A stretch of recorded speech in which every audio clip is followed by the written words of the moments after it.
विधानसभा चुनाव में करारी हार के बाद कांग्रेस में घमासान चरम पर है। प्रीतम सिंह के बाद अब सल्ट सीट से कांग्रेस प्रत्याशी रहे रणजीत रावत ने पूर्व मुख्यमंत्री हरीश रावत पर हमला बोला है। रणजीत रावत ने अपने ही राजनीतिक गुरु पर सनसनीखेज आरोप लगाते हुए कहा, हरीश रावत ने चुनाव में पैसे लेकर टिकट बांटे हैं।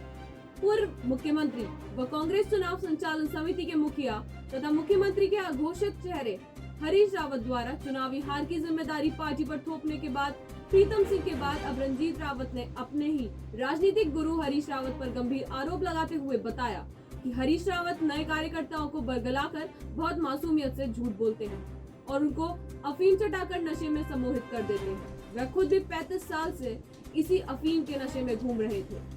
35 साल बाद बड़ी मुश्किल से इस अफीम के नशे से बाहर निकल पाए हैं।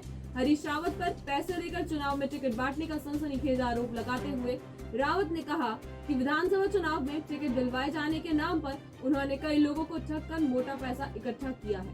चुनाव के बाद कई लोग उन्हें पैसे वापसी के लिए ढूंढ रहे हैं। उनके मैनेजरों ने कुछ लोगों के पैसे वापस कर दिए हैं, लेकिन कई लोग अभी भी अपने पैसे वापस लेने के लिए उनके चक्कर काट रहे हैं। संवाददाता कैलाश सोयाल और संवाददाता मानिक गुप्ता की खास रिपोर्ट। चाहूंगा कि हरीश रावत बड़ी मासूमियत से झूठ बोलते हैं और किसी भी नए राजनीतिक कार्यकर्ता को, नेता को अफीम चटा देते हैं और अपने सम्मान में ले लेते हैं। मेरा नशा खुद 35 साल में टूटा और जिन लोगों को उन्होंने इस समय टिकट के नाम पर ठगा है और एक बहुत बड़ी धनराशि इकट्ठी की है, वो लोग उनके चक्कर काट रहे हैं। कुछ के पैसे उनके मैनेजर लौटा चुके हैं और कुछ लोग अभी उनके चक्कर काट रहे हैं। ये सारी चीज़ें सामने आएंगी। वो झूठ बोलते हैं मासूमियत से। पहले लोग समझते नहीं थे, अब लोग समझने लग गए हैं। सर, जो ये एक स्टेटमेंट रणजीत रावत का बहुत ज़्यादा वायरल हो रहा है, उन्होंने कहा कि हरीश रावत ने जो टिकट है वो पैसों में, जो उनका वितरण है वो पैसों में हुआ है। तो ये जो गंभीर आरोप उन्होंने लगाए हैं, इस विषय में आप क्या बोलना चाहेंगे? अब देखिए, जहाँ तक पैसों के वितरण की बात है उसके बारे में तो मेरे को जानकारी नहीं है, लेकिन यदि उन्होंने कुछ कहा है तो उसमें क्या तथ्य है, क्या सच्चाई है, ये तो स्वयं आदरणीय हरीश रावत जी, आदरणीय रणजीत रावत जी उसको क्लियर कर सकते हैं। किंतु जो बात उन्होंने टिकट के बंटवारे को लेकर कही, निश्चित रूप से हाईकमान के द्वारा अंतिम दौर में जिन टिकटों का वितरण हुआ वो निश्चित रूप से वो उन परिस्थितियों को देखते हुए, सही विधानसभाओं को देखते हुए नहीं हो पाया। यदि टिकट का वितरण सही तरीके से हुआ होता तो आज जो आप वर्तमान में परिस्थिति देख रहे हैं कि भारतीय जनता पार्टी उसमें अपनी सरकार बनाने जा रही है, वो परिस्थिति नहीं होती। कांग्रेस पार्टी की सरकार बनती और पूर्ण बहुमत के साथ जिस प्रकार से सारा सर्वे, सारा उत्तराखंड और उत्तराखंड के सम्मानित जनता बोल रही थी कि कांग्रेस की सरकार बनने जा रही है, यदि टिकट का वितरण सही तरीके से, उचित तरीके से हुआ होता तो निश्चित रूप से कांग्रेस की सरकार बनती। तो आप इसका कोई उदाहरण यहाँ पर पेश करना चाहेंगे?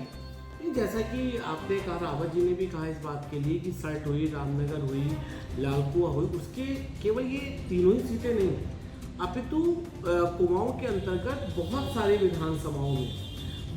विधानसभाओं में यदि टिकट का वितरण सही तरीके से जमीनी कार्यकर्ताओं को मौका मिलता, जमीनी कार्यकर्ताओं को टिकट दिया जाता, तो जो वर्तमान की परिस्थिति है वो वर्तमान की परिस्थिति नहीं होती। भारतीय जनता पार्टी सरकार नहीं, अपितु कांग्रेस पार्टी आज सरकार बना रही है। देखिए, जो आरोप प्रत्यारोप जिसकी आप बात कर रहे हैं वो मेरे संज्ञान में अभी कुछ नहीं है, लेकिन अगर कुछ इस तरीके की बातें कोई व्यक्ति कहता है तो वो पार्टी फोरम में होनी चाहिए। और पैसे का जहाँ तक प्रश्न है, आज तक मेरा जो संज्ञान है और जो मेरी जानकारी है, मुझे पंडित नारायण दत्त तिवारी के भतीजे के बाद भी टिकट मिला, उसके बाद भी 2017 में भी एक टिकट की दौड़ में मैं टिकट पाया।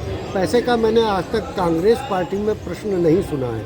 और अगर कोई ये बात है तो जिन लोगों से पैसे लिए हैं वो पार्टी फोरम में इस बात को उठाएंगे, पर मेरे संज्ञान में कुछ इस तरीके की चीज़ें नहीं है, और अगर हो तो पार्टी फोरम उसके लिए उचित है। तो आपको क्या लगता है, पैसे के लिए नहीं, लेकिन क्या जो टिकट वितरण था वो जायज़ था? ये प्रश्न देखिए, जीत जाते तो सब जायज़ है, नहीं जीते तो कोई जायज़ नहीं। तो पार्टी ने टिकट दिया, हम सब लोगों ने लड़ाया।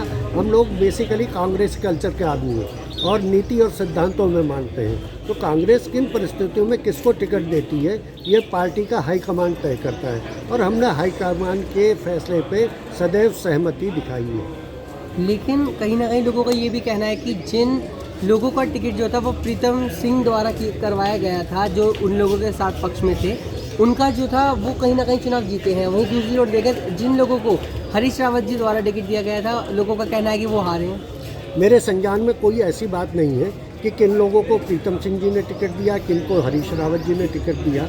जो भी टिकट दिए, कांग्रेस की एक कोर कमेटी होती है जिसमें पर्यवेक्षक होते हैं, नेता विरोधी दल होते हैं, रावत जी होंगे, गोदियाल जी होंगे। इसके अलावा जो चयन कमेटी होती है, पांडे जी उसके अध्यक्ष होते हैं। इन सब लोगों का संयुक्त फैसला होता है। उस संयुक्त फैसले से व्यक्तिगत किसी को आघात पहुंच सकती है, लेकिन जिसने पार्टी के लिए काम किया है उसको पार्टी का काम करना चाहिए और पार्टी के पक्ष या विपक्ष में जो भी जनता ने फैसला दिया है उसको भगवान की देन समझ करके स्वीकार करके अपनी कमियों को ढूंढ करके पुनः कांग्रेस को मजबूत करने के लिए काम करना चाहिए। उत्तराखंड की खबरों से जुड़े रहने के लिए आप हमें सभी सोशल मीडिया प्लेटफॉर्म्स पर सब्सक्राइब, लाइक और फॉलो कर सकते हैं। धन्यवाद।